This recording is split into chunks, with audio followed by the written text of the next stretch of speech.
MS Dhoni Virat கோலியால முடியாத captain Rohit Sharma பண்ணிட்டேன்னு சொன்னா நம்ப முடியல. அதுதான் உண்மை. சாம்பியன்ஸ் டிராஃபியோட குரூப் ஸ்டேஜோட லாஸ்ட் போட்டியான நியூசிலாந்துக்கு இங்கிலாந்துக்கு போன போட்டி நேற்று நடந்துச்சு.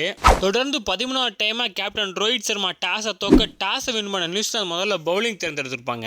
இந்தியன் டீம்ல ராணாக்கு போல வருண் சக்கரவர்த்தி பிளே பண்ண முதல்ல பேட்டிங் செஞ்ச இந்தியாவோட பேட்ஸ்மேன்ஸான சுப்மன் கில், ரோஹித் சர்மா, விராட் கோலி ஆட்டத்தோட ஆரம்பத்திலே அவுட் ஆக மிடில் ஆர்டர் பேட்ஸ்மேனான ஸ்ரேயஸ் ஐயர் ஒரு பக்கம் நல்லா பிளே பண்ணி 50+ ரன்ஸ் அடிக்க, அவர் கூட சேர்ந்து அக்சர் பட்டேல் நல்லா பிளே பண்ணி 40+ ரன்ஸ் அடிக்கணும். ஸ்ரேயஸ் ஐயர், அக்சர் பட்டேல், ஹார்திக் பாண்டியா அற்புதமான பேட்டிங்னாலையும் மேட் கண்டியோட அசத்தலான பவுலிங்னாலையும் டீம் இந்தியா ஃபர்ஸ்ட் இன்னிங்ஸ் முடிவில் 249 ரன் மட்டுமே அடிச்சிருப்பாங்க. செகண்ட் இன்னிங்ஸ்ல பவுலிங் போட வந்த டீம் இந்தியாவோட bowler Hardik Pandya, Varun Chakravarthy, Kuldeep Yadav, New Zealand top order பேட்ஸ்மேன்லாம் கழட்டி எடுக்க, இன்னொரு பக்கம் கேன் வில்லியம்ஸ் மட்டும் தனியா பிளே பண்ணி 50+ ரன்ஸ் அடிச்சிருப்பாரு.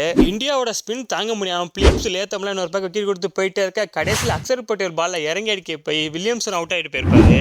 டீம் இந்தியாவுக்காக வருண் சக்கரவர்த்தி எக்ஸலண்டா பவுலிங் போட்டு 5 விக்கெட் எடுக்க, நியூசிலாந்து டீம் 205 ரனுக்கு ஆல் அவுட் ஆகி டீம் இந்தியா அந்த போட்டி 44 ரன்ஸ் ஈஸியா வின் பண்ணிட்டு போயிட்டாங்க. நாளைக்கு நடக்க போற செமிஃபைனல் ஒன்ல டீம் இந்தியா ஆஸ்திரேலியா மோத இருக்காங்க. இந்தியாவோட சுழற்பந்தை பத்தி நீங்க என்ன நினைக்கிறீங்க? வருண் சக்கரவர்த்தியோட எக்ஸலண்டான பவுலிங் பத்தி என்ன நினைக்கிறீங்க? தோனி, விராட் கோலிலாம் இதுவரை நியூசிலாந்து டீம் ICC டோர்னமெண்ட்ல ஜெயிச்சதே இல்ல. ஆனா கேப்டன் ரோஹித் சர்மா 3 போட்டி விளையாடி 3 போட்டில வின் பண்ணிட்டாரு. கடைசி ரோஹித் சர்மா கேப்டன் பண்ண 3 ICC டோர்னமெண்ட்ல டீம் இந்தியா குரூப் ஸ்டேஜ்ல தோத்ததே இல்ல. இந்த ரோஹித் சர்மாவோட கேப்டன்சி பத்தி நீங்க என்ன நினைக்கிறீங்க? இந்தியாவுக்கும் ஆஸ்திரேலியாவுக்குமான செமிஃபைனல் ஒன்ல யார் ஜெயிப்பான்னு மறக்காம கமெண்ட்ல சொல்லிட்டு போங்க.